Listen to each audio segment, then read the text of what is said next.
All right. I see us.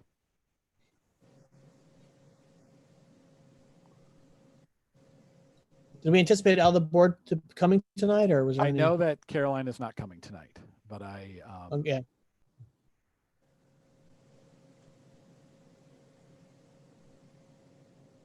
Hello, everyone. Hi, Chris. Hey, Chris.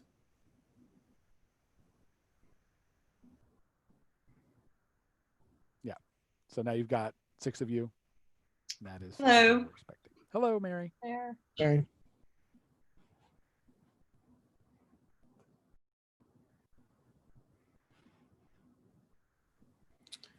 So I was going to wait 1 minute before 6 o'clock.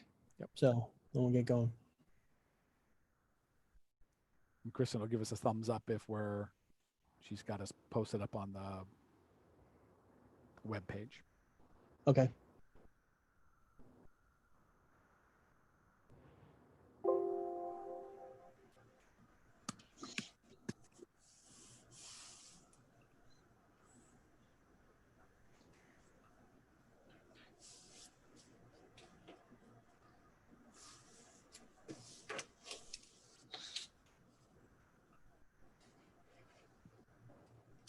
Is the intense look of a person dealing with WordPress. We are live on WordPress. Okay, thank you. That sounds good. So are we expecting Carolyn? I think she told me she was. She's not going to be able to come tonight. She's not? Okay. All right. So I think we're ready to go then. Okay. So I'd like to call the September 14th Board of Trustees meeting to order. Ask Jeff if there's any public participation. Let me check really quickly, but there was not a few minutes ago, and there continues to be no messages for public participation. Okay, great. So we'll move to the approval of the previous meeting minutes, pages 2 through 8 in the agenda. Anyone have any questions on those minutes? I'll make a motion to approve the minutes. Second. Previous. Oh, sorry, Michelle. That's okay. I'll second it. Great. Any discussion on that motion? All those in favor, please signify by raising your hand on the video. Great. Okay. Any opposed? Abstentions? Okay, that motion carries. We'll go right into the financial report, pages 9 through 14. Okay, well, I'm going to start off here really quickly, and then I'm going to hand you over for an introduction to Sharon Whiting. Welcome to the Board of Trustees. Sharon, thank you. She's the new library treasurer. Many of you have met her already, but and this is the first virtual meeting. So welcome to the Board of Trustees. Thank you. It's a pleasure to be here. Excellent. Great. So we thought we would just, because this is her first meeting, we'll just run through a quick treasurer's update, and then I just have, there's no action required, but there's just one item that I'll bring to your special attention. But this past month, there was no particular unusual action. You can see the warrant has been presented to the Board of Trustees, and we're about on track where we should be for the current fiscal year from a macro scale. A lot of the personnel costs are right where you would expect them to be. Those costs are pretty regular. We do continue to shift dollars from the physical materials to e-materials as we balance the circulation, physical circulation with e-circulation. So.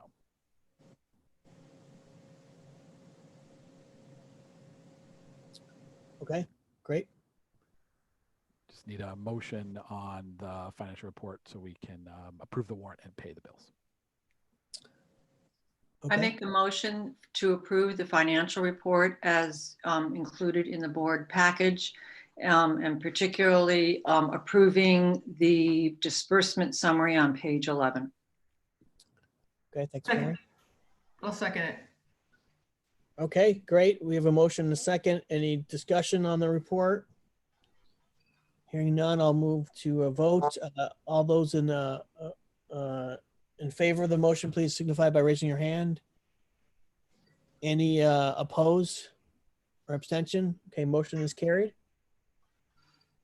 Okay. Thank you. So the next thing to talk about here is just something to direct your attention to. We did receive the final 10% of the New York State Library construction grant money, and that was received into the H fund. And as per our pre-approved set of procedures, we'll move that we'll receive it into the H fund, which is where the fund where the project happens.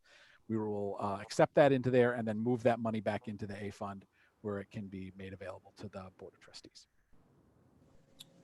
That's great. So that closes out that element of the project. Yeah, that's the sort of from the financial standpoint, the project would be at this point considered complete. So we've made the final report to the Division of Library Development. That was necessary. I had to make that report in order to get the final 10% of that, and that was the last piece that was outstanding as far as that's concerned. Great. Can I ask a question about that? That's about the HVAC project, is that correct? That is correct. Is there anything that you want to talk, I don't know if it's relevant or not, to the public, since they may or may not be watching, or they may watch later on, about how that system, is there any relevance to the COVID situation, or does it assist in that situation, or? A little bit. It's really interesting. We did have some initial concerns because the airflow requirements for outside air for HVAC systems significantly changed from the time when the original system was put in the 80s and then this system was put in. So what we were experiencing when we first came back into the building were high airflow amounts. And in some cases they were blowing on people and we had to direct some vanes. It took a while. This seems kind of simple, but it took a while for us to get to the conclusion of that as far as the airflow amounts. And still, even in the community room, we had some complaints about the amount of air that was in there because you could hear it and it was causing some noise where people couldn't hear speakers in the community room as well as they would be able to. That all seemed like a serious negative a year and a half ago. But right now, having a large amount of outside air flowing into the building is a fantastic thing, right? So you would want that. The more fresh air turnover you have, even though it's not the most efficient thing, because you have to heat and cool fresh outside air that's coming in, it is a good thing to have more outside air in that project. So it's kind of an unintended consequence that turned out to be really quite good for us. There's some other humidity issues that have to deal with the community room and the boardroom. We addressed that this summer by running some just portable dehumidification units, and that seemed to help mitigate those situations. But the temperature control and comfort is fresh air took precedence over that in the way the system was designed, and that seemed like a negative, but in fact turned out to be a positive. So thank you. I know you may have covered some of that in previous meetings, but I appreciate it again, in case someone's just watching this tape. I think there's also a delay on my end here with my internet, but. Are you having an audio delay or just a video delay? I think a video. I think it's just video. It's okay. As long as we can hear each other, I think that's the most important thing. I just want to mention too, at this point, while this closes the project out financially, there's one other thing that I've asked Sherry to do, and to give a report to the board and to just make some final notes for the file about this project. She's going to go back and work with Tanya and Jeff and pick their brain and really do a summary of all the costs for the project and all the revenue. So we have that memorialized in one place. I mean, even what we get from DASNY, that doesn't have all of the design costs. So what we want to do is have everything summarized as best we can put it together in one place. It's not a priority. The audit would certainly come first. But I would say within the next few months, I'm hoping Sherry can get to it and we can have something put together to give. And I think for somebody like Charmaine, it would be interesting to see how much the project cost and how much we got in grants and our net expense. So it will be a good process. Right. Yeah, that's definitely on my agenda to work on. Thanks, Sherry. Yeah, that's great. And so one other last little tiny piece just happened today that we received the first $400,000 about from the school district for tax payments for the current year. So those aren't due; they're due soon, but they're already starting to get their payments in. So that was the first transfer happened. So that's always good. Good. That's always good. Yep. Excellent. Great. Okay. So moving on to the personnel report, Jeff. Yes. So, okay. Yep. There's a lot going on. Yeah. So I will do my best to summarize this for you. And so on the action, we'll start with the actions requested. So actions requested are 3 positions, 2 part-time library clerks and 1 part-time library page.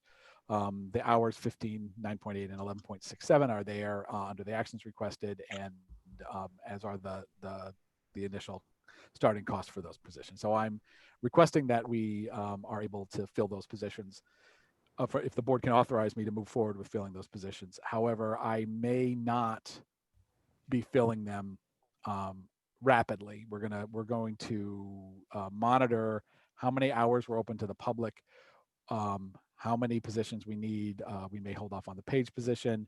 The part-time clerk, one of the one in circulation, which is the evening position, would be the first one that I would fill of these, because we're then light on coverage for some of our evenings. So we'll be monitoring this as we move forward and we go through the reopening process in the library. So we won't be filling these quickly, but I wanted to put them out there. These are the positions that are were vacated in the past month.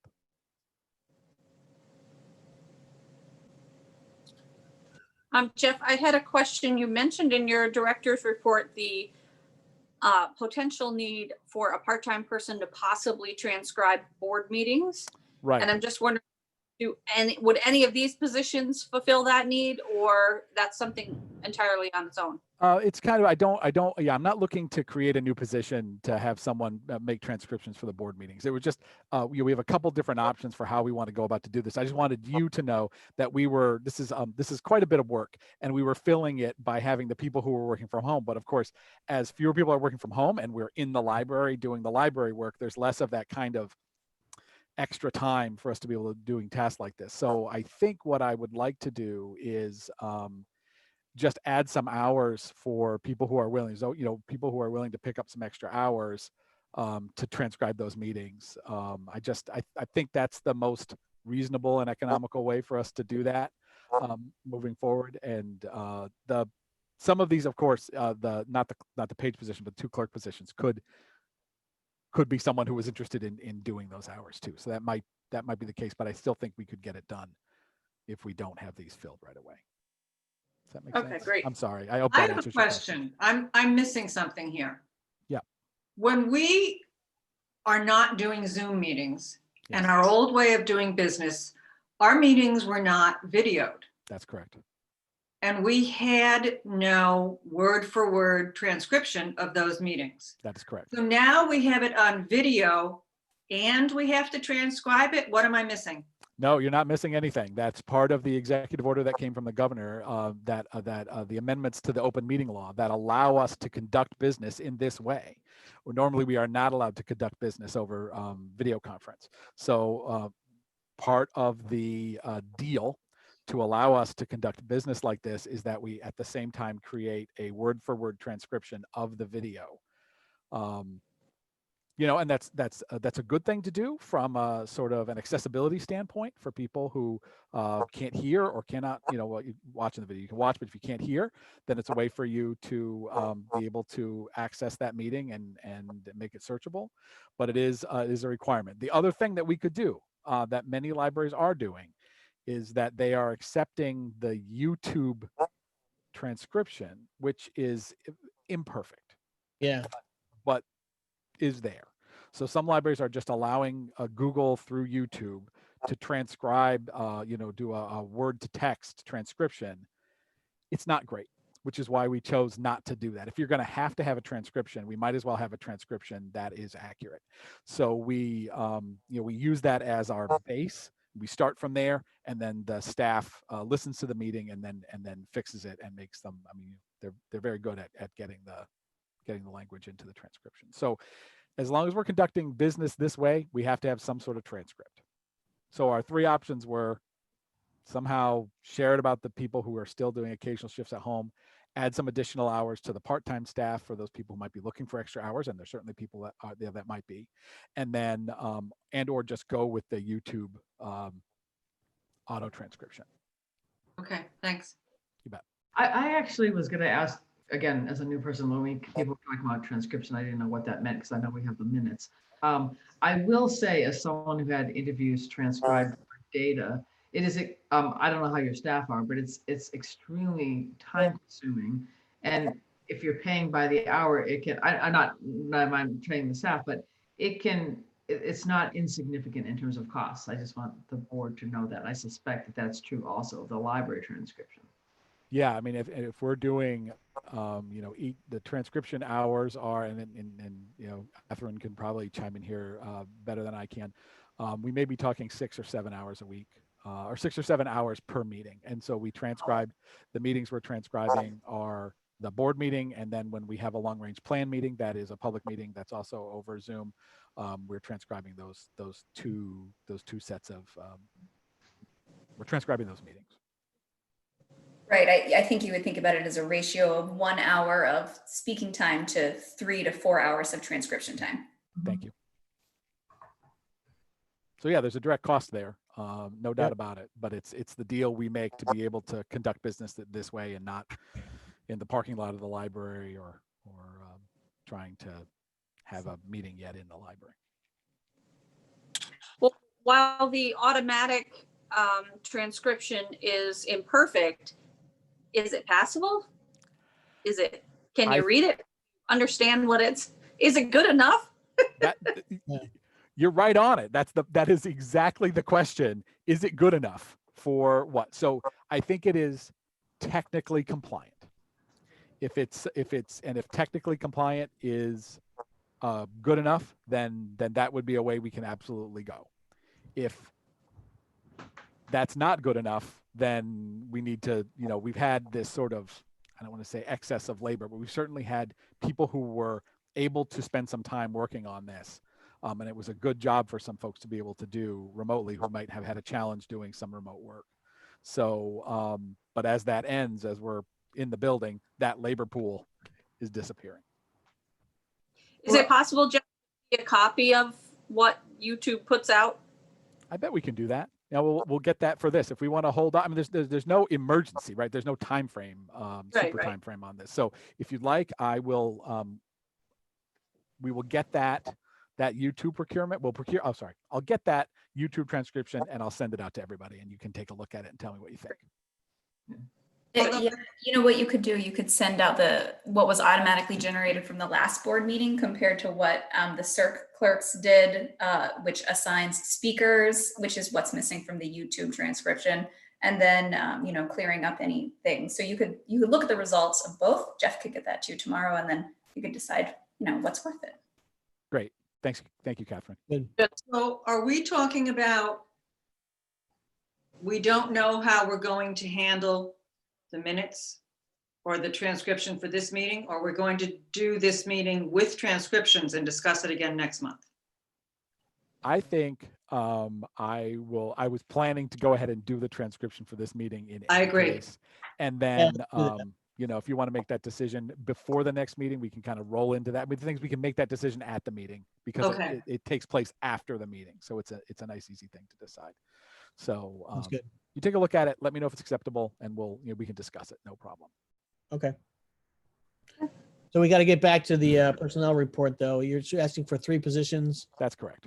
Okay. Just seeking permission to fill these 3 part-time positions. And the way I understood it, it's not an immediate fill situation except for maybe one.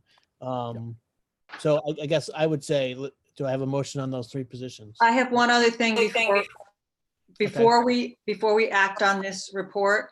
Okay. I want to point out that I want to clarify for the record, the library treasurer, where it says up to 12 hours a week, it is an average 12 hours a week, which is different than the statement of up to 12 hours a week. It's an average of 12 hours a week per year. So I want to make sure that I don't think anybody is going to dispute that, but I think it should be clear in this report. We'll fix it and update that. That's the point. Yep. I think that was the understanding always.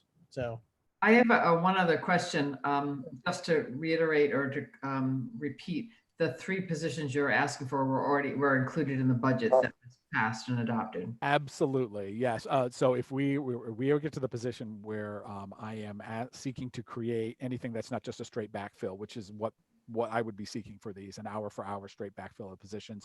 It's a much bigger discussion, when we talk about creating something that's not budgeted for.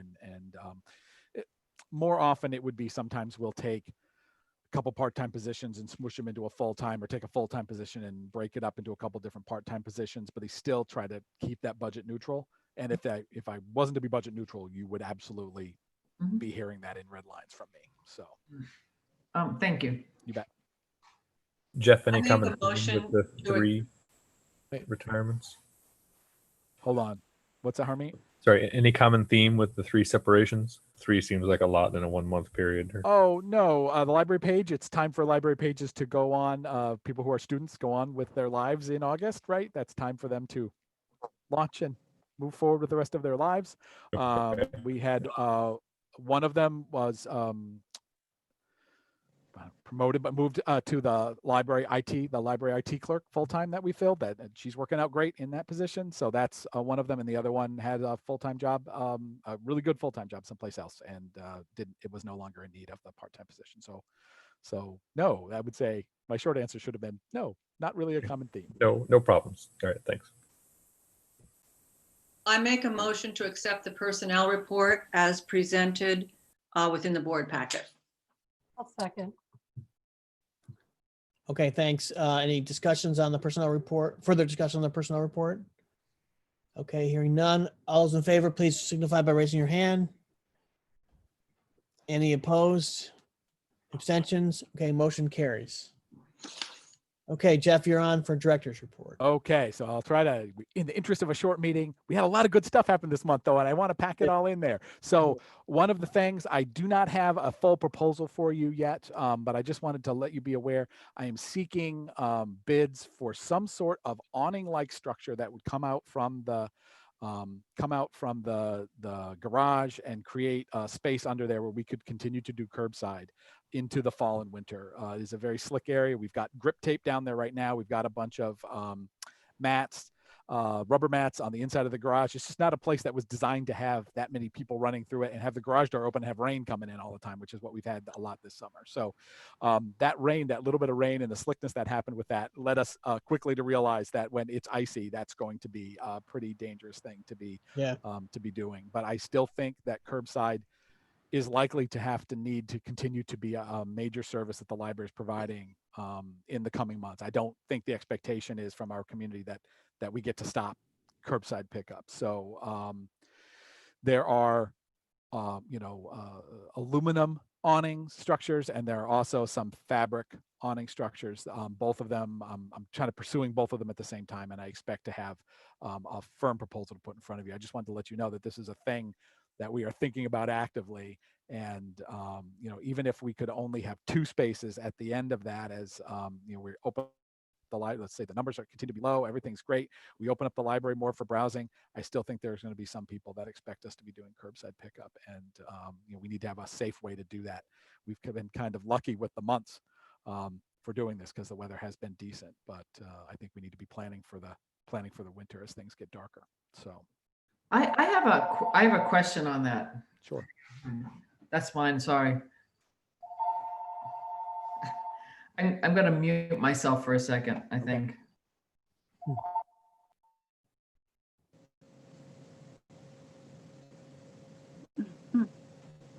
So, Jeff, I'll ask a question in the interim. Are you talking about having sides to the awning or just an overhang? Mostly we're talking about an overhang. The more the sides there are, the more inside it is, which is kind of, and that's a walkway. So I don't know how we would manage that. Ideally, I mean, that would put some sort of windbreaker or something or whatever, but be nice. I mean, maybe I wouldn't think to do that. If we were to move forward with like an aluminum awning, we have a kind of a little mini version of that over the staff entrance right now. If we were to move forward with something like that, then probably the sides would be more temporary. If there was a fabric thing, we might be able to put up some of the, look like a wedding tent, with the fabric-y sides with the clear plastic. Maybe we could do something like that. It's less about.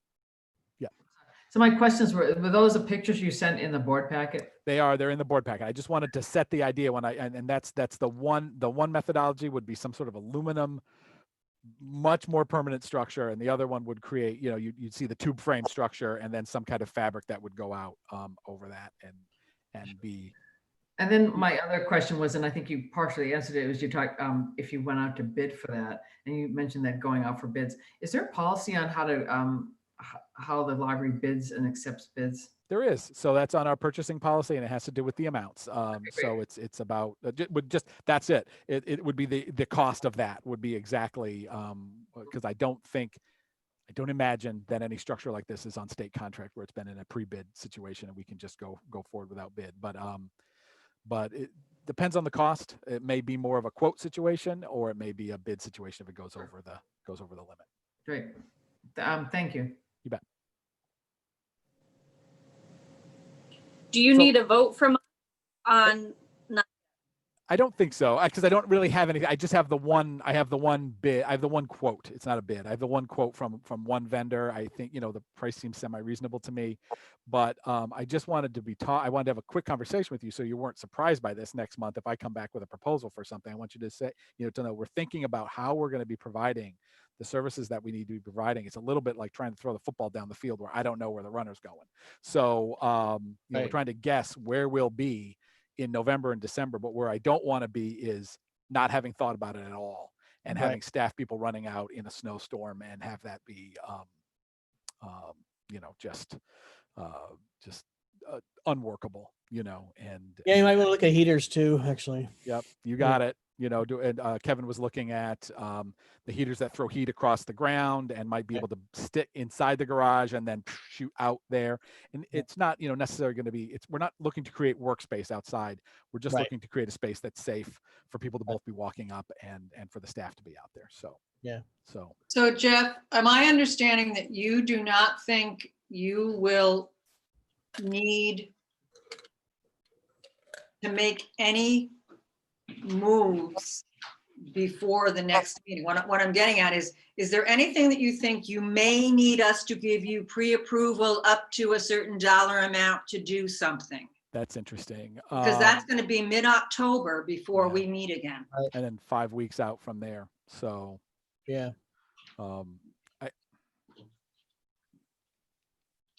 I guess I'm uncomfortable because it's a single vendor right now. We just have one price from one vendor. I really if the board declares it to be an emergency, we can move. That's also in our purchasing policy. We can move forward with a little bit more expeditiously. But I would definitely come back to all of you before we would do that. So I think we can do that. If I wanted to get a sense mostly at this meeting whether this was something that you thought was, if there were any major objections to my thinking on this, or if you thought we're thinking differently about the way the fall is going to work. I think I'm in agreement that to move forward with this. So I guess you would get quotes or bids, and then let's say you did them, got 3 or 4 quotes or bids, you had somebody 10 days from now you wanted to move forward with. Okay. Would there be a dollar threshold where we should talk now about saying we would give you authority to move up to X dollar amount, because you're limited what you can commit to, right? Absolutely. This is well over my limit. So the one quote I have, I just want to be precise. The quote that I have is about $10,300. So, yep. Do you ever call like meetings in between meetings, and as long as you have quorum, people can approve it? I don't, again, being new, I don't understand. So we could either approve it now or say, I've got the bids and I want people to review them. And if you have a quorum, people can, I don't know, can you call a meeting to approve that if you needed to, or should we do it now? I think it's certainly possible for us to do that. That is not, I don't think that's necessary. Maybe not the corporate culture. Is that the best way I could say that? That tends not to be the way the board operates, but there's no reason we couldn't do that to approve something specific. We rarely come up with something that's that much of an emergency, but I don't anticipate this project going at all over about $15,000. That would be the absolute outer limit on that. So that's, if you want to move forward with a vote to approve up to that, then that's okay with me. I can also. Jeff, the 10,000 estimate you had was for aluminum or fabric? That's an aluminum built structure. So. Okay, that would be my prime path, I'd think, given snow and ice and everything else we got to deal with. Yeah. maybe we could give Jeff authority to proceed up to a certain dollar amount, maybe $15,000, as long as he just, sends us all a copy of it and we could look at it. But we would, or, he would share the information and share the bids with us, but we wouldn't have to come back for a special meeting, which I thought part of the reason we didn't do that was because we're supposed to give the public 2 or 3 days notice before we have that special meeting. So we could give you the intent and just say, just share the quotes with us and let us know, but we will, unless you hear back from us, we've already given you the go ahead. Okay. Can I ask you a question? That 10,000, does that include installation? Or is that just the product? No, it's the installation. It's the installation and the product. So why would we, I am fine with approving up to a certain, but why would we approve 15,000 when, because I understand that you might get a different bid or et cetera, but Right. So explain to me why it's 15 and not something lower. We're just trying to But you figure don't out. always go with the lowest bidder. Yeah, I was Right. just trying to figure out what would be the absolute outside cost before I put the brakes on the whole thing and said, well, this is getting way outside of the scale of what we're talking about, and we'll come back and have a more major discussion about it. I guess that's why I said that. If it was 13 or 12, there always could be a little bit of difference, and we don't have our quotes back from those other vendors, and that's getting these quotes has been one of the biggest challenges that we faced, is getting someone to actually come. Even the one that I have, it's an estimate based on, we have to come and do our final measurements, but we're only really going to do that if we know you're moving forward with us. I mean, it's really interesting. I think there's a lot of work right now for certain types of construction industry. Just getting people to come to us has been quite a challenge. So that was a rough estimate, not a bid.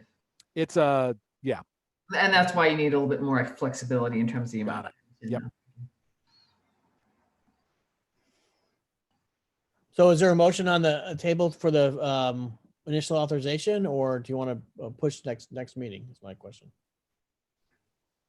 I would make a motion to give, us putting our purchasing procedures aside for this instance.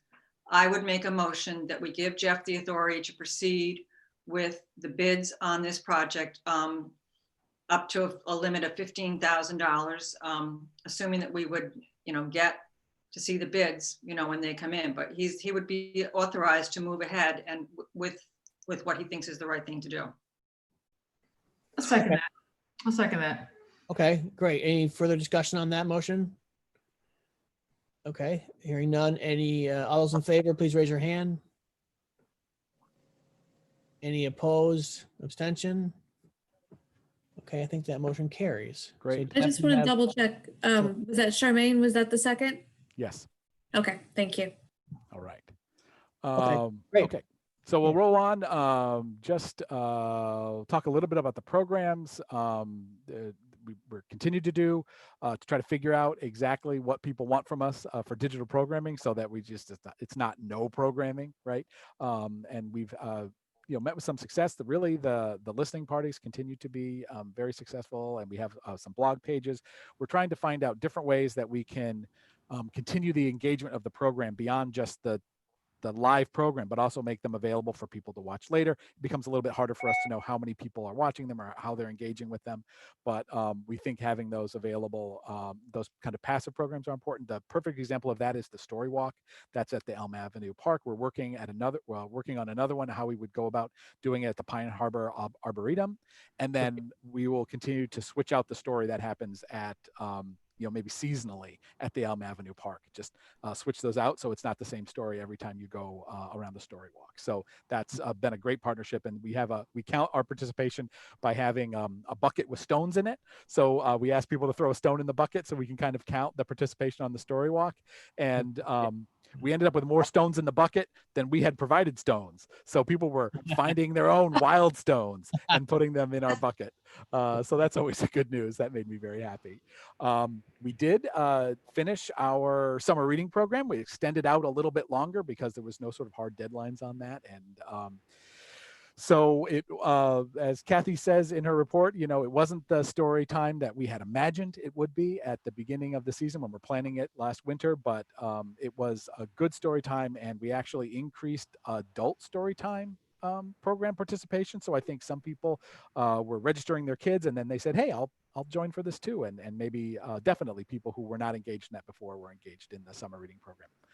So we were pleased with the numbers, and there's a full report in that. At the same time, we used the state provided us with a software called Read Squared through the state library, and we used that for the first time rather than our own in-house built software. So we had to change the nature of the program a little bit to meet the requirements of that software, but it worked out very well.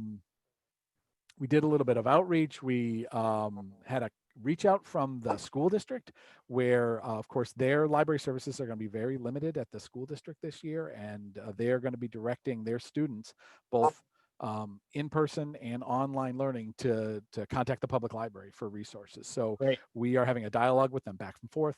What resources can we purchase either electronically or in physical materials to make sure that we can fulfill that role and help them in their educational mission. So we always see ourselves as a helping role to the school district, and curriculum support is what we do.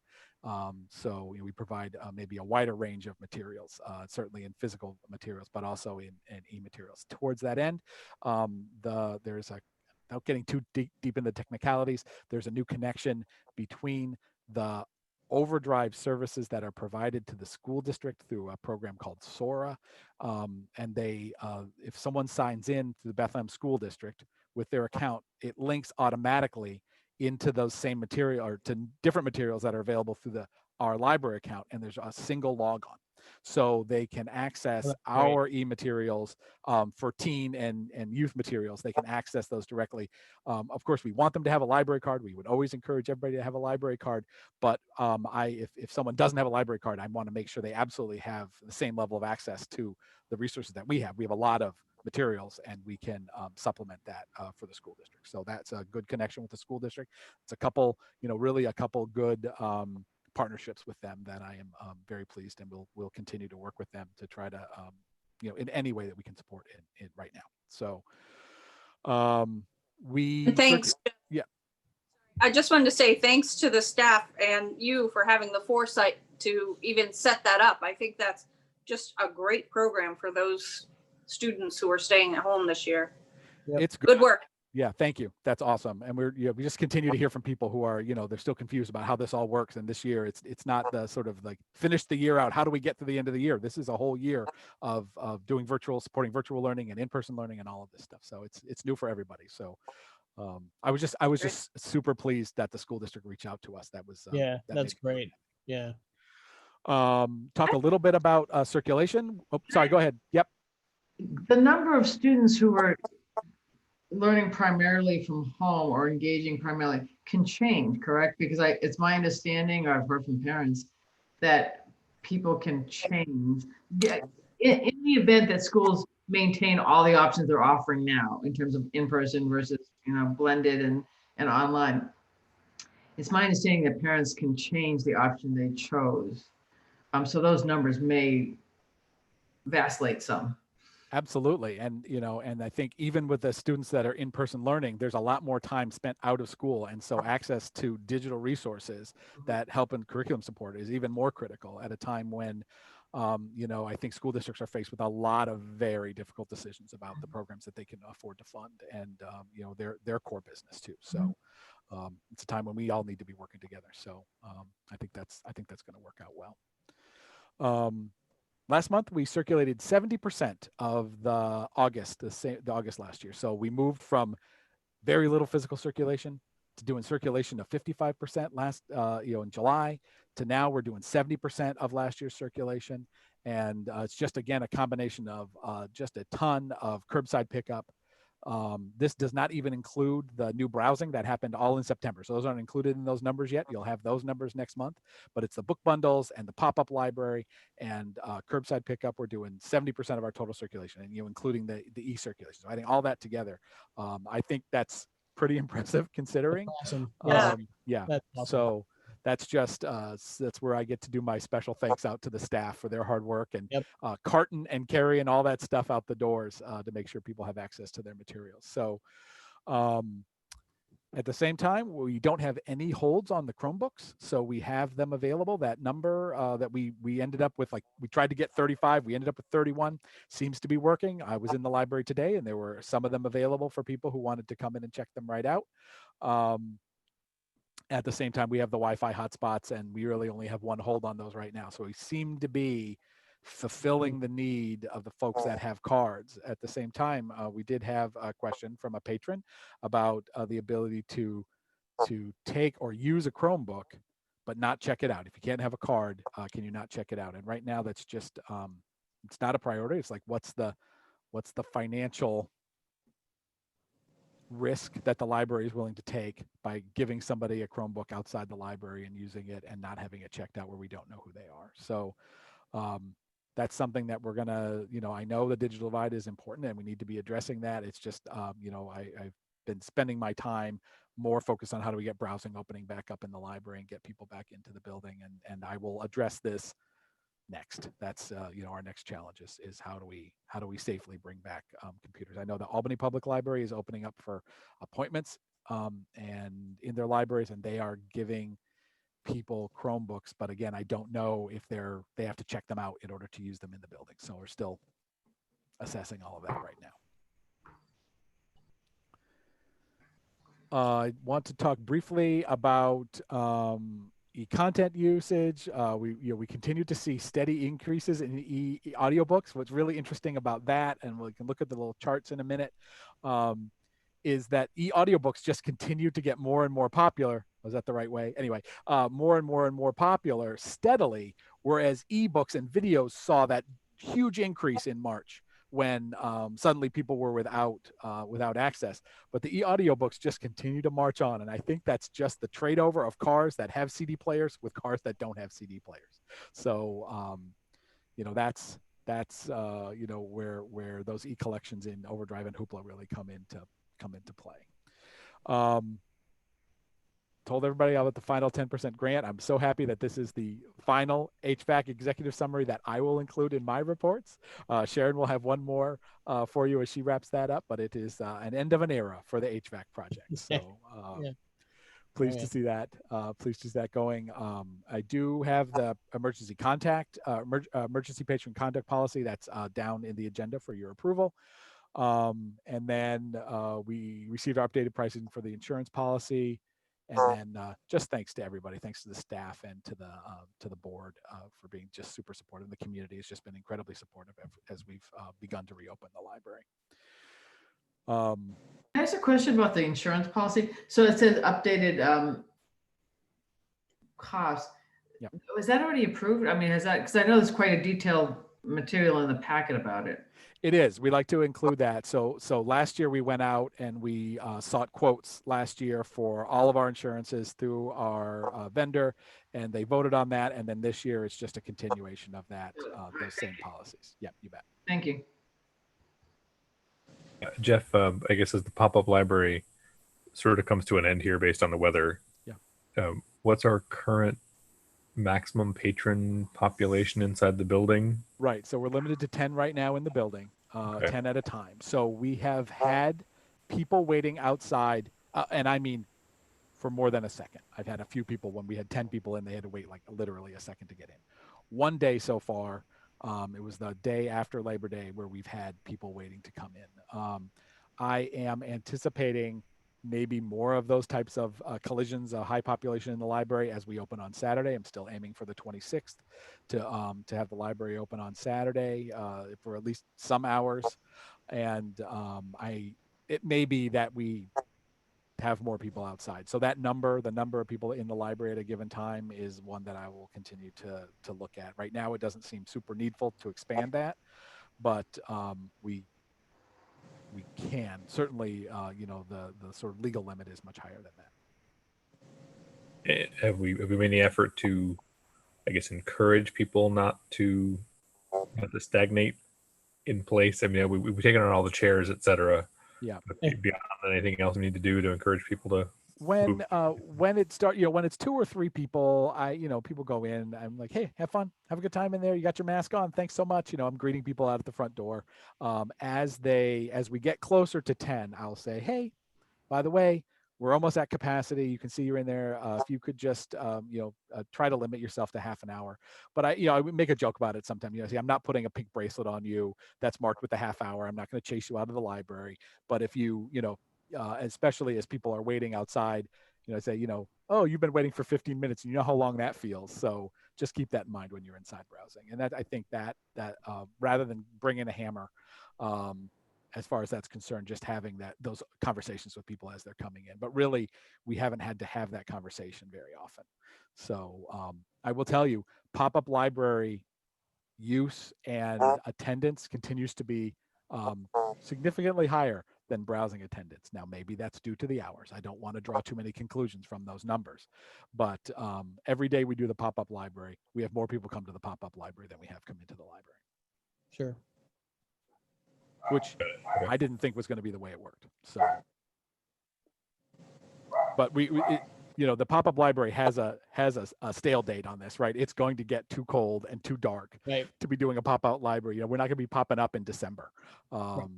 You might get a nice day and get some nice days in October, maybe a beautiful day in November, but really, I'm not anticipating that. We're basically, by the time we get there, if rates stay where they are now, my anticipation is that we're just going to be open for browsing in the afternoons, and if I can actually start to chip into the curbside pickup business, I think we can run those two things at the same time. When curbside's full bore, the idea of having other people in the parking lot to do literally anything else is frightening, but that's, we're at a slow business time right now. And I haven't seen the decrease in curbside pickup yet, but I'm hoping to see that as we open up the number of hours in the library. So, because I would love to stop doing curbside pickup. It is a lot of work, but I just don't, from a patron standpoint, I don't think we can. So, Jeff? Yep. Where did the number 10 come from for browsing? Yep. So we looked at we had an unhelpful number, right? So the 50% limit of the fire capacity of the building, as we worked with our architects, the fire capacity of the building is 639 people. So 50% of that is 300. And I didn't feel that was a helpful number when trying to figure out how to limit the building, limit the number of people in the building. So really, we were looking at the spaces. I talked to other libraries that were open around the state, talked to them about their numbers, and developed that number. So for me, I think we could probably go to 15 without too much. That was kind of my question. We do have some latitude, not to discuss it tonight. I had a sense of that, but I just wanted to know whether there is latitude that could be considered at some future point. Absolutely. And I'll be monitoring that. If I had started to see too many people piling up outside, I would say, oh, clearly this whole scenario isn't meeting the needs of everybody. I haven't seen that happen too often yet. But try to just pull out the use of the building, how people are using the building, my knowledge of the building. It's not 30. If you had 30 people in there browsing at a time, you would feel absolutely. That's where you start to have to, I don't want to put arrows down and say this row is for going this way and this row is for going this way. I think when you start to get those levels of people in a building, that's when you start to having to control those behaviors a little bit more. So we're trying to go right down the middle on that and find that number. It may well be higher. Some of that is balanced off with monitoring the number of staff that are in the building too. So we're limiting that too at the same time to 25. So we're trying to keep those it's the staff plus patrons in there at any given time that I'm really trying to manage. Okay. So thanks. You bet. And then I want to make one point though that I think, and it's a kudos to the staff on the book bundles. That actually helps a lot because you're getting more books out at one time. Yes. And I've gotten so much positive feedback from the community on the book bundles. So I think whoever had that idea was great, phenomenal, because it's a great idea. Plus, it helped limit the access. You don't have to come once instead of a couple times. So. Well, I think a lot of people didn't know. I mean, it came right out of the public services department, so that is great. And and it allowed them to do their jobs, which is to do some readers advisory and to take that information that the patrons give to them and then select those books. And then, that there's an art to that, right? You try to pick mostly what they're asking for and maybe put a few things that are a stretch in there, and then maybe one totally off the wall thing just for fun. So, and you never know which way you might discuss, help lead someone to something new. So, yeah, that was great. Yeah, absolutely. Thank you. Jeff, on the book bundles, are you asking for feedback when on that kind of stuff, or it's interesting? is it I just don't think. Yeah, anecdotal? I think we didn't. We didn't, though. We're getting feedback, but we didn't ask for feedback. Okay. So that's interesting. Yeah, we could probably do that. I will say that I thought browsing would interrupt curbside business, and apparently, what's happening is that browsing is hurting the book bundle business. So the number of book bundles that we're doing right now is pretty low. Again, this is a slow circulation time of the year anyway, because everybody who has a child or anything to do with school district has something else to pay attention to. So always mid-September is kind of a slow time for us anyway. But the book bundle business is really quite small right now, to the point we're actually thinking about shrinking the physical size of the amount of space that we're dedicating it to inside the library right now. So it appears that the browsing is filling some of that need that people were using the book bundles for. So whereas the folks who know what title they want, they're still picking those up through curbside.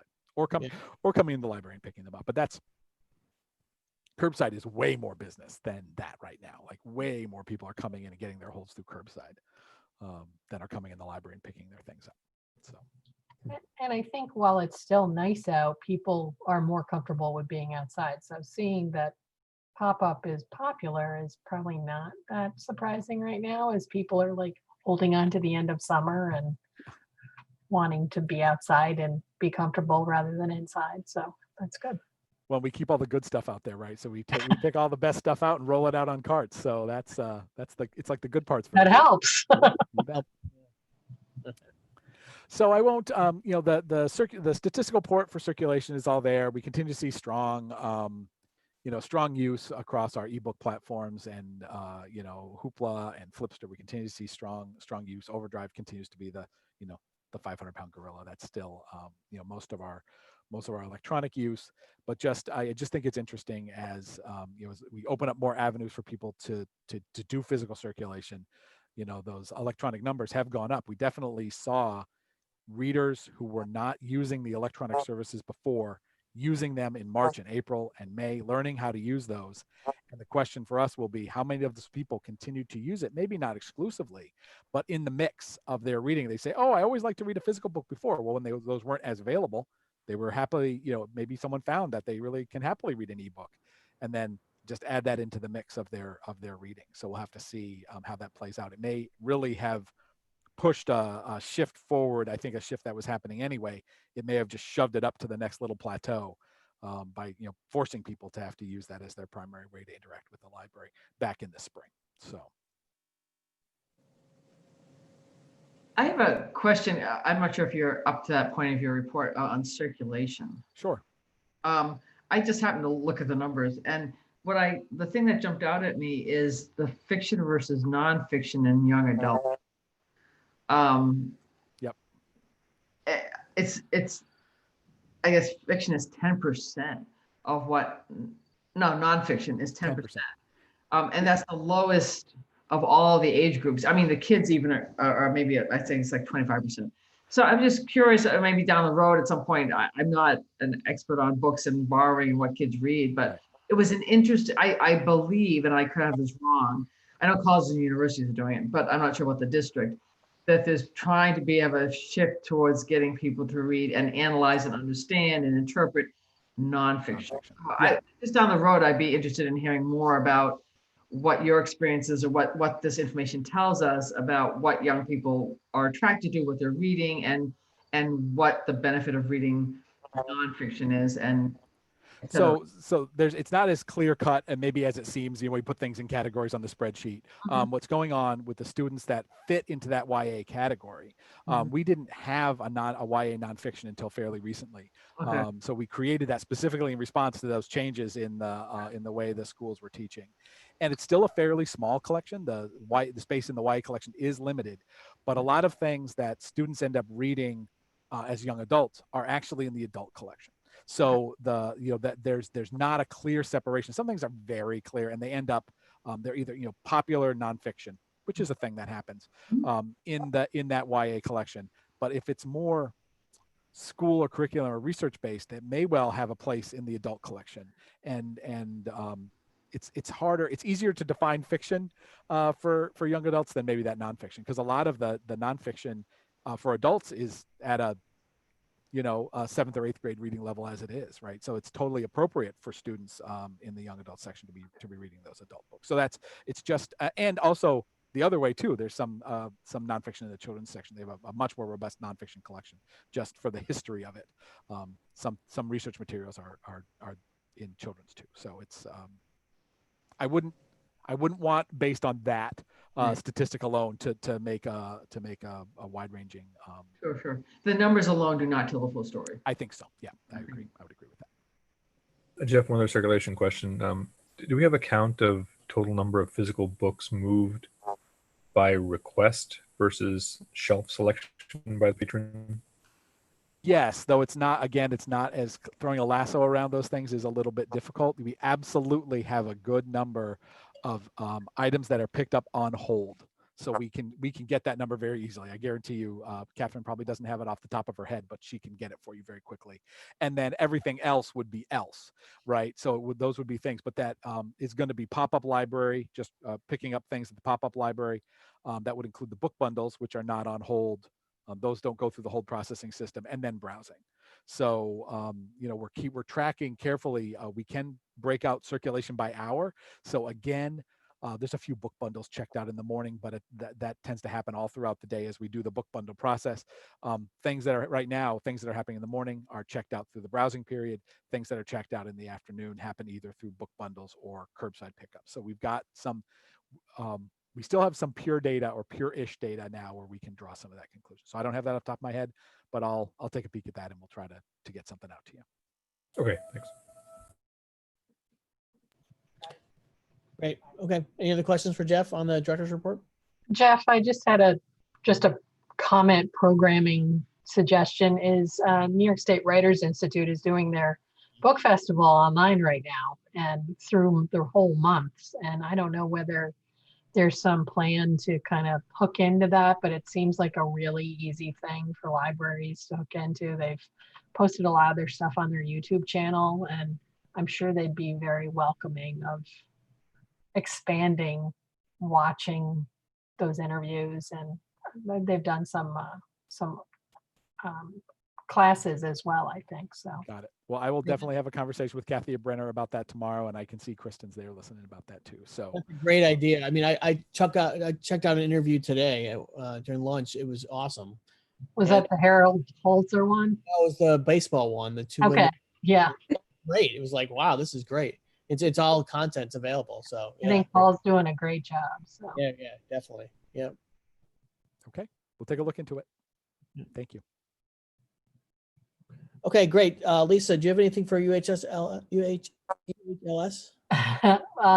We had a couple of meetings. Services Committee met formally to make the recommendations for the construction grants to the board. The board approved the recommendations. The majority got close to what their maximum awards were. There was one library, Hoosick Falls, right? that got a 90% award. Literally today, that was last week, and today we learned that there was a little bit more money coming back to the state, so it was redistributed, and I think we're going to be it was a very small amount, like $5,000. So I think we're gonna bring some of those libraries that were not as fully awarded up a little bit more.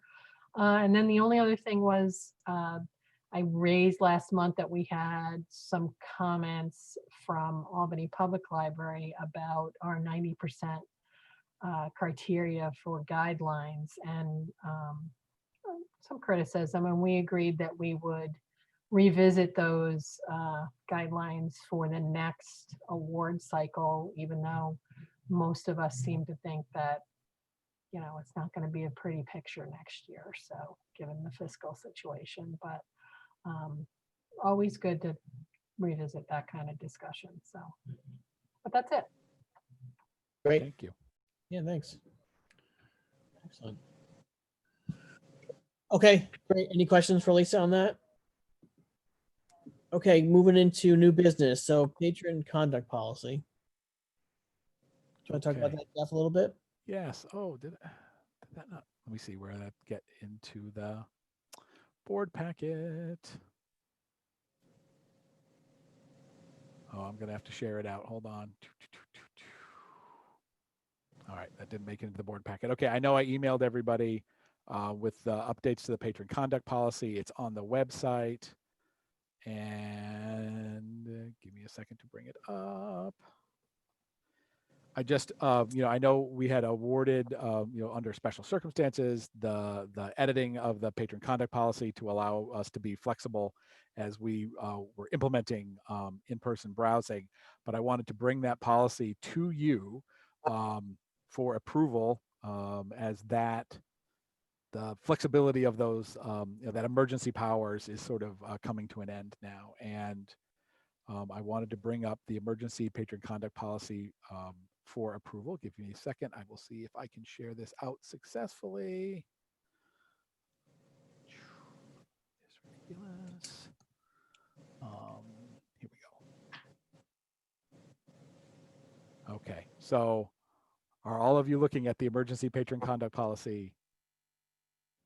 Yes. Can you see that? Okay. Yeah. So this, you received this in an email. The updates, the places where we updated are highlighted both at the top and then in yellow. I just wanted to go over the fact that what I had amended in the patron conduct policy is that library patrons over the age of 2 must wear a mask to enter the library building in designated outdoor areas. The masks have to remain in place at all times, and no other face coverings will be allowed. So face shields, gaiters, bandanas, and t-shirts wrapped around your face are not acceptable replacements for an appropriate mask. Great.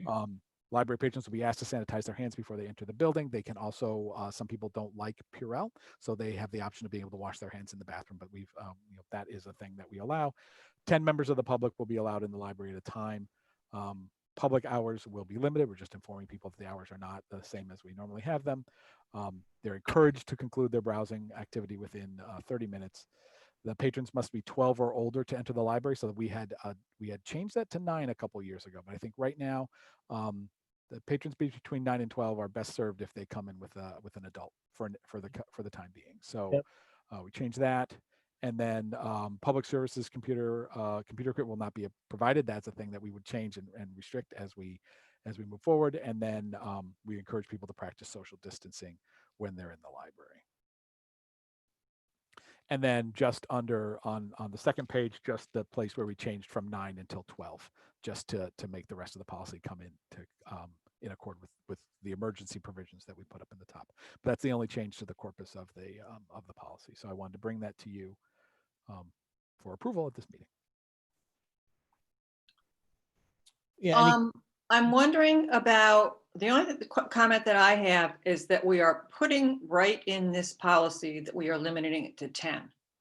Is there a way that we could just say the library reserves the right to determine the number of patrons, or something where if we want, it'll make it, gives more flexibility. To do that. Yep. Okay. And then the computer thing too. You might want to say something. Say may. Yeah, may. Yeah. Yeah, I agree with what Mary raised, and you can even just say it's, the director has the discretion to limit the number in the library. Limit or determine the number of patrons, and which will be posted, right? Posted, and period. And then you just day-to-day practice. That's your job. So very good.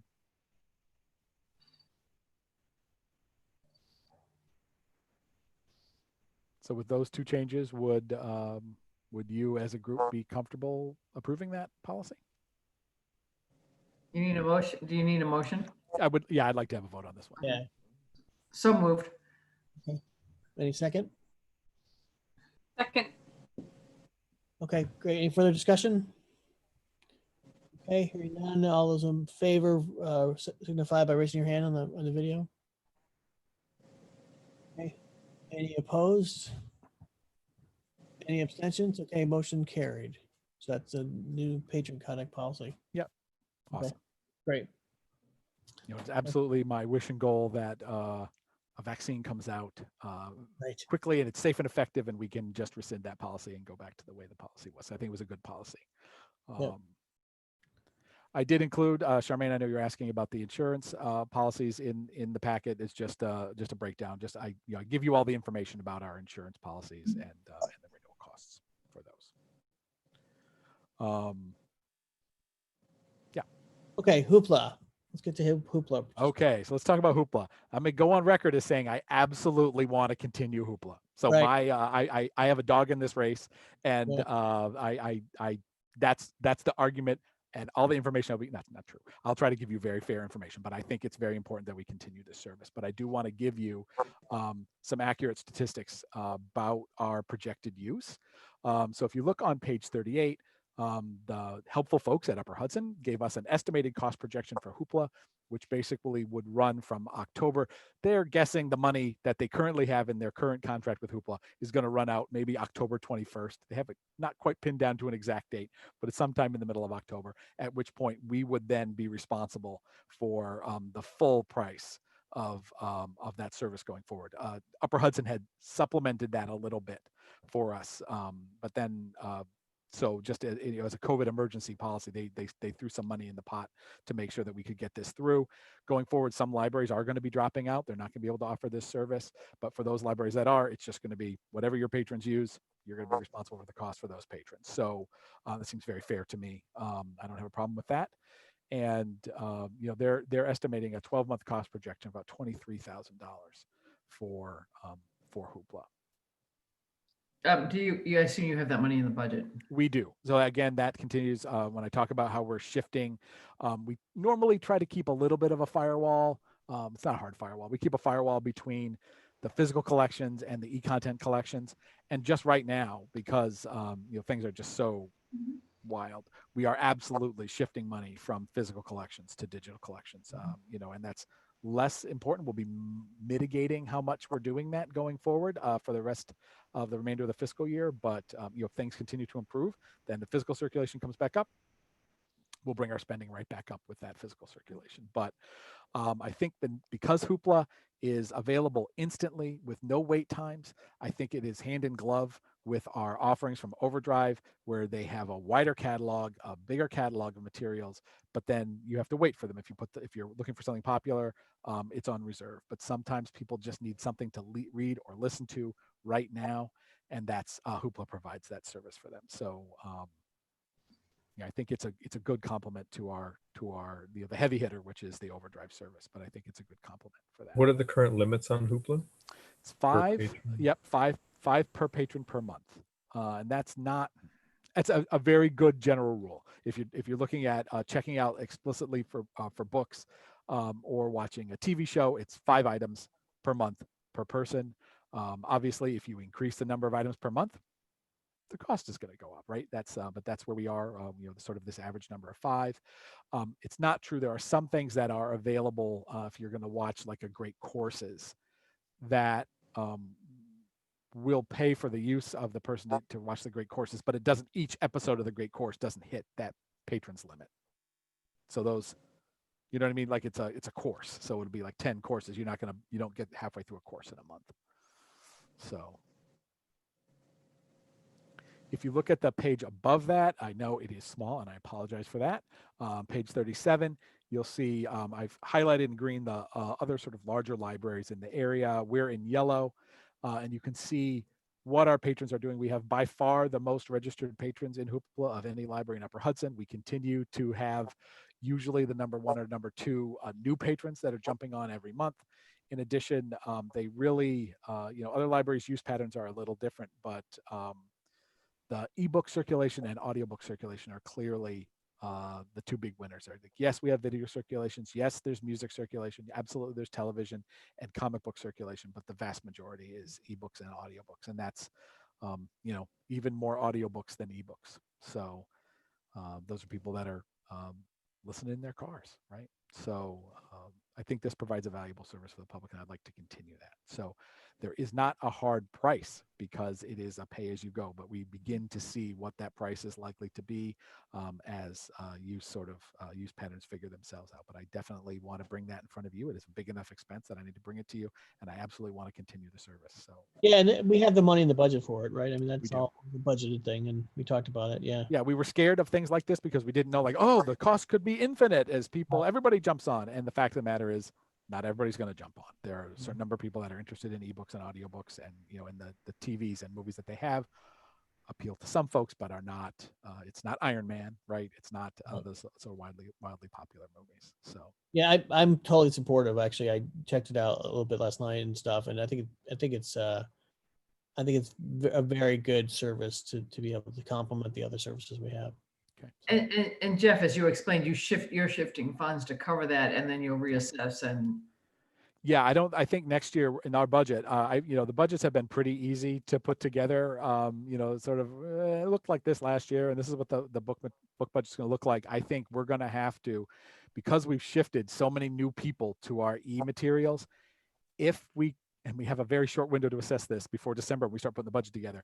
If we see that that those people do they stick with ebooks as the library opens back up, then we're going to have to do some serious thinking about where we allocate those resources, make sure we can continue to support our e-people to the same level that we're supporting our physical material people. So, but again, physical materials shot right back up over e-content as soon as we opened the doors. So for the past 2 months, e-content, this month, physical circulation was twice as much as e-circulation. So. Yeah, I would just like to make one comment, if not a suggestion. When we redid the format for the treasurer's report, we combined some things and compressed some things and put them into more of a summary fashion. After 3 or 4 months of this fiscal year, so at the end of September 30th, we would have 3 months. I don't think it would be a heavy lift to include in the board packet or as a separate report, a line by line summary of our expenses. So people would be able to see lines in the budget where you're going to see, whoa, we're really spending significantly less. We're going to save 5 or 10,000 here. Here's another place we're going to save 4 or 5,000. We talk about the places we're spending more, but there are places we are spending less, starting with utilities. Okay. So it might be helpful for people to see that line by line. I'm not saying every month, but I think it might be helpful for people to get a picture of what it looks like. Yeah, that report absolutely exists. I use it to manage the, when I'm managing the line. So I will just make sure to include that. I see Tanya's on the call. I know she's taking a note. So we'll make sure it's That's a good quarterly update. That's a good idea. Yeah. Definitely. It's actually already done, and the report that you see with the summary pulls from that line by line sheet. Yeah. So it's just a matter of adding that page in. It's not a big deal. Okay. Perfect. Thank you, Tanya. You're welcome. Jeff, the one thing I would like to keep an eye on with Hoopla is the number of users who are actively borrowing every month. I think we've got 1,400 registered patrons, which is a great number. Yes. As long as we're seeing, 1,000 different users, right, taking advantage of Hoopla on a monthly basis, I think I feel pretty good about it being a broadly used product. Mm-hmm. That number drops too much to 100 people or something like that. We may want to revisit. Fair enough, and I think some of that is why the limit. I would love to have the limit be as many as you would like to check out in a month, but that's why they're limiting it to 5. Though there's ways around that, right? If there's 4 people in a family, they have 4 cards. Now their limit's 20 items a month, right? So there's no way to. I mean, that's and maybe a feature rather than a bug. That's just the way that it works. So, but we will watch that. We'll watch our active users. I think you're right. For some number of users that were moved to e-content, they may well move back. So we may, some people will gain, it'll be sticky, and they'll continue to use e-content, and other people will say, well, this is what I did during COVID, and now that I want that book in my hands, I can have the book back. So I'm interested. I don't know. Yeah, that's a good. Do you need a vote from us tonight I think doing yeah. Hoopla? just mostly, I've given you my best guess of what the ongoing cost for this service will be. And yes, I'd like to vote to say we're going to continue with the service, and then I will contract with Upper Hudson. The contract is with Upper Hudson. Upper Hudson holds the contract with Hoopla. It's just whether our patrons continue to have access in that or not after October 21st or whatever. All right. Okay, well, I can make a motion to continue our Hoopla subscription. Okay. Great. Thank you. I'll second it. Great. Any further discussion? I just would like to add that we look at it on an annual basis, or so we don't lose sight of it, for reasons already stated here today, but I support it fully. Wait, I thought it was a 6-month subscription. Is it It's annual? It's an annual subscription. Yeah. Okay, any further questions or discussion? Okay, signified support by raising your hand on the video. Aye. Okay, any opposition? Abstention? Okay, motion carries. So we have Hoopla. Great. Great. Thank you. Okay, Chromebooks, just quickly. All right, very quickly, just a quick report. Chromebooks are circulating again. Not all 30, the existing Chromebooks that we had previously, and the 31 that we've added since then, they are not all checked out at one time. So we are meeting the needs, and we push that out in our email newsletter. So we make sure that this is a way for people who have access. I do know that some people were able to check out a Wi-Fi hotspot and a Chromebook together at the same time, and you got a mobile laptop with internet access, so that's ready to go. So I think that we are meeting the needs of the community right now. We are advertising that the fact that we have the Chromebooks available for checkout, and I know I have even been able to check them out at the pop-up library to a couple people directly when they come up and they say, "Oh, I need to use a computer," and I'm like, "Here's a Chromebook. Check it out. Do you have a library card?"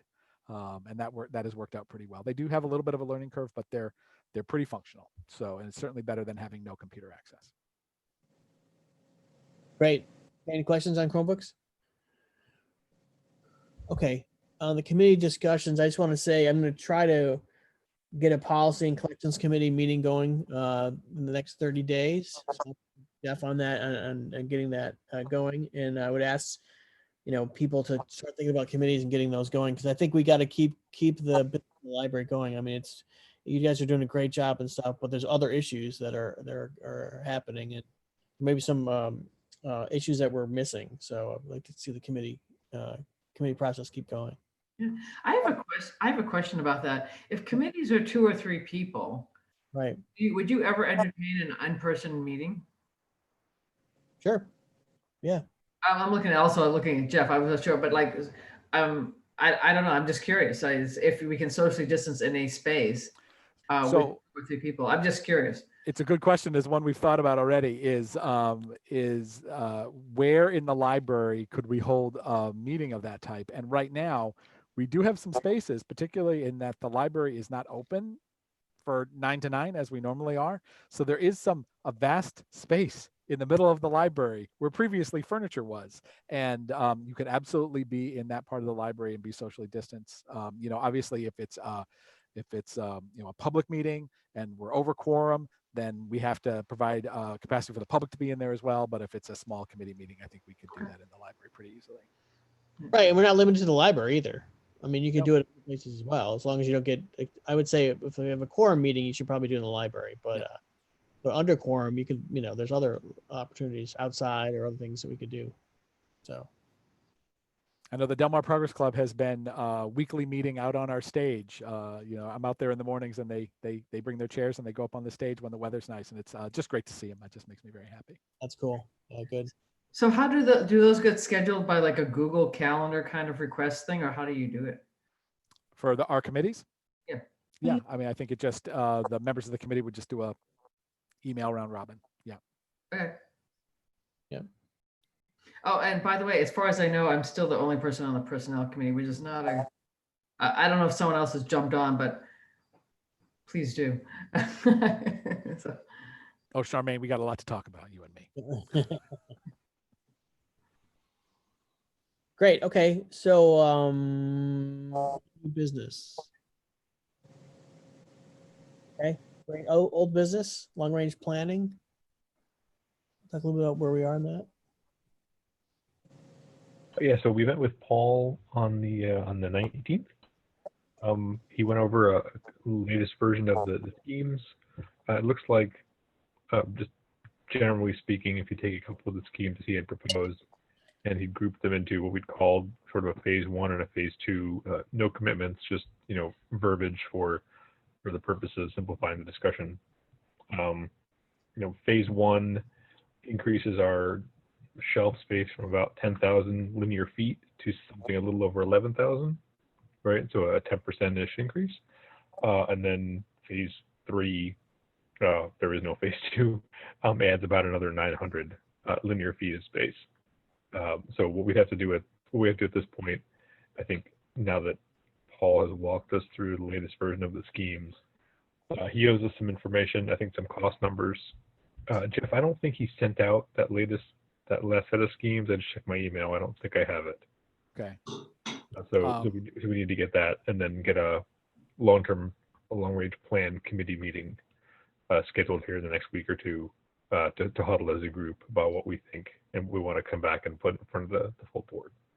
And that was a meeting, you wanted to have a meeting without Paul there. Correct, at yeah. the next one. Yeah, and then, yeah, and then the wrap next back one with Paul. You bet. will be discussed. Okay. So that's where we are. Great. Anyone want to add anything I missed? No, that was great summary, I think. Any questions? Okay. All right. Thanks, Harmeet. So MERV filters for HVAC. Still waiting on them. We press train all the time and they say, absolutely, we know, just getting the supply of them in is not easy right now. So, Okay. we're on their list. As soon as they come in, they'll be installed in the library. So. Okay, great. Reopening phase.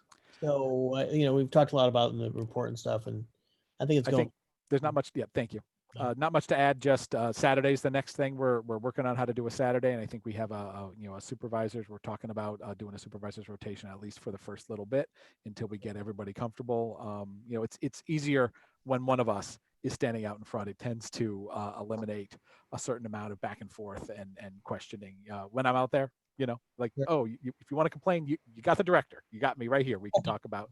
But really, I have had no reaction stronger than to when I've asked somebody to switch out their face covering from a gaiter or bandana to one of the masks that we provide. I said, here, I've got a mask. That one doesn't meet our needs. So if you could put one of these on, I've had really no, I think some people are imagining these sort of strong reactions from people. Most people, it goes over with a humph, nothing, and they put them on and they go. And most people are coming already.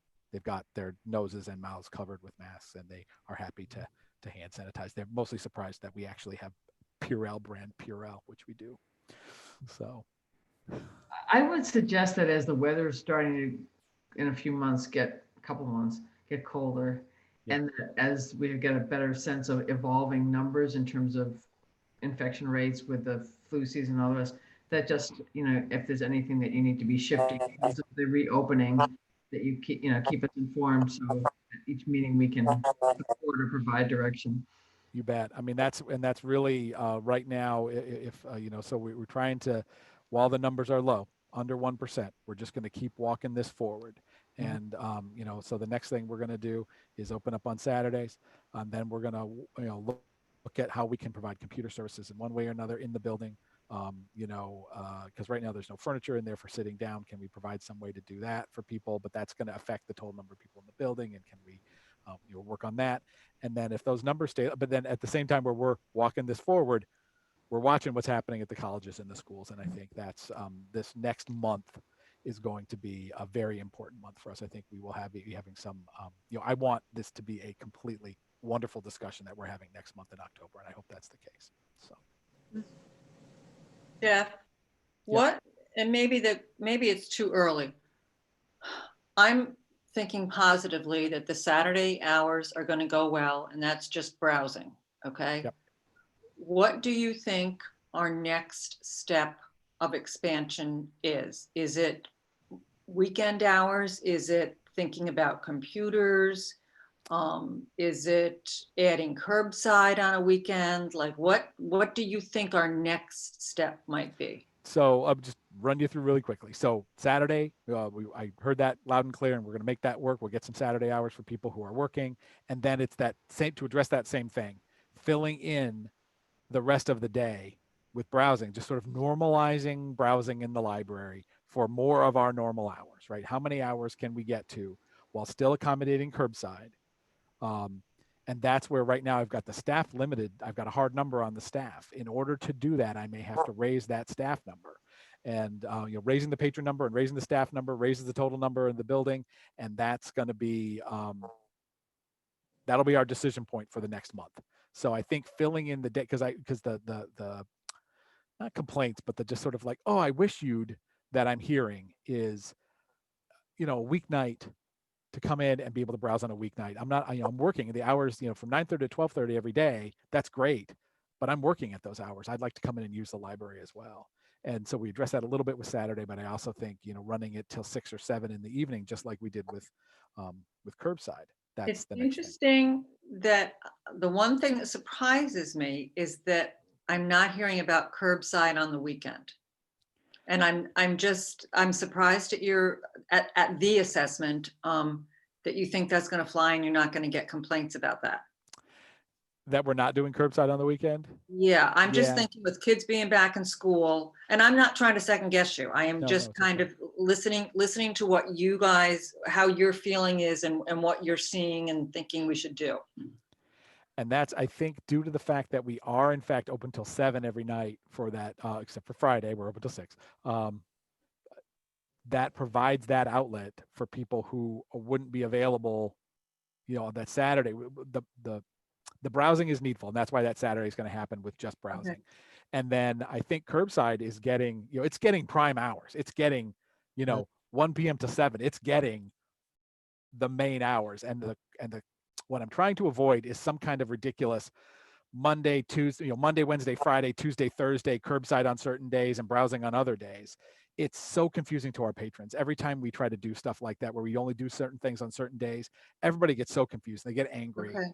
I would love to be able to get to the point where we say, okay, we're all comfortable with this. Let's just open up for browsing for the remainder of that day until 7. We'll run those 2 services right till 7 o'clock. And just give some daytime and evening hours for people to come into the library. Okay. And if we have to do curbside on Saturday, we can. But you're gonna have to wait and see what happens. We're just it's I'm not getting a lot of getting beat up about stuff though. No, really, amazingly. That's why specifically my report, the thank you to the community, because they've just been so supportive. Really, just a lot of thank yous as people are coming into the library. And again, I get to feel all that love as they're coming in because I'm standing at the front door. So, all right, good. But I think we have such a skeleton crew on Saturday. Running a curbside actually takes more people than running browsing. Oh, I know it does. I think we would have some challenges to do that. Having enough Saturday people to be able to do that might be a challenge for us. So. Okay. Yep. Thank you. You bet. Okay. Any other old business? Okay. Any future business? Anything on people's minds? Point, anything for the good of the order? How about public participation? Let's go back and check. Okay.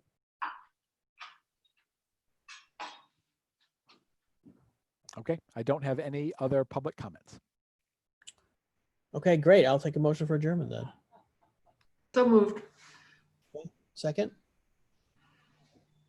Second. Okay. Great. Thank you. All those in favor signify by raising your hand. Any opposed? Okay. Thank you very much. Thanks for the meeting. All right, thank you. Thank